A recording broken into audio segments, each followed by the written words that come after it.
Salam, aujourd'hui je parle d'un livre concernant les grands péchés. C'est un livre de l'imam al-Zahabi qui a collecté l'ensemble des grands péchés que l'on trouve mentionnés dans la Sunna, dans le Coran et dans la Sunna. Il en a collecté 74, mais il se peut qu'il y en ait beaucoup plus. Parce que, comme on peut le voir dans le dernier chapitre, il dit hadith qui pourraient être jugés comme étant des péchés graves. Donc, ça se trouve, il y en a beaucoup plus.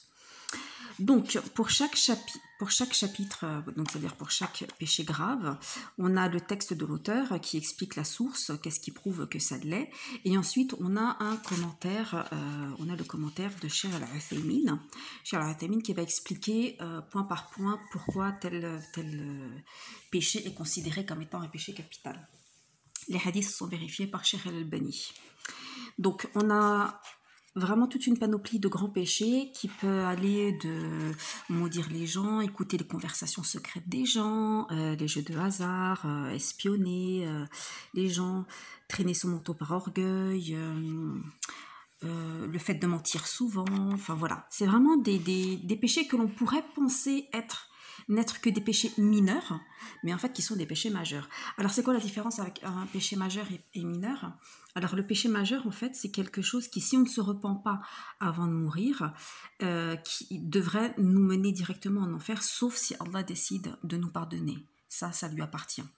Allah dit dans le Coran en fait qui pardonne tout, sauf le fait qu'on lui associe qu'on lui associe quelqu'un, sauf si on se repent avant de mourir.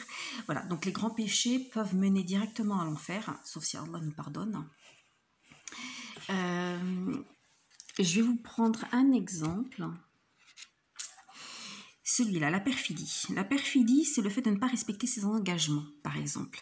Donc là, Cheikh Al-Uthaymin va prendre beaucoup d'exemples, comme par exemple ceux qui ne payent pas leurs salariés ou qui ne les payent pas en temps et en heure alors qu'ils ont un contrat qui stipule que voilà ils doivent être payés tel montant et à tel moment.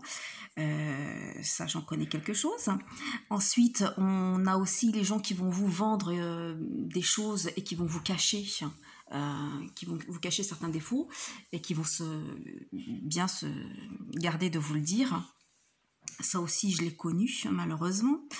Voilà, donc en fait c'est par rapport à tout ce qui est trahison, c'est-à-dire que on vous fait confiance et vous trahissez en fait cette confiance.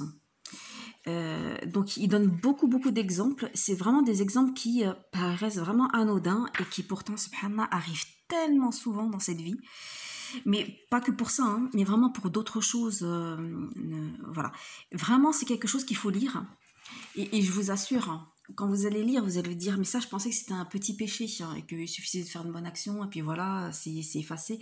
Mais subhanallah, il y a beaucoup de choses qui sont des grands péchés et qui peuvent nous mener directement en enfer si on ne se repent pas avant de mourir, et on ne sait pas quand on va mourir. On peut mourir à tout instant, à n'importe quel moment d'une crise cardiaque ou quoi que ce soit. Et donc voilà, c'est vraiment un livre qu'il faut lire. Il faut absolument en fait que chacun le lise parce que honnêtement, on a beaucoup une mauvaise conception en fait de la nature des péchés. On pense souvent à tort que certaines choses ne sont pas très graves et qu'elles peuvent être réparées juste par une petite aumône ou quoi que ce soit, alors qu'en fait il faut un vrai repentir. Donc voilà, je vous incite vraiment à l'acheter et à le lire, et vraiment qu'Allah nous pardonne. Et même moi qui l'ai lu et qui le relis, et puis des fois je me rends compte que j'ai oublié des choses, subhanallah. Donc c'est vraiment très important. Voilà, ce sera tout pour aujourd'hui et je vous dis à bientôt pour un nouvel ouvrage, Inch'Allah. Assalamu alaikum.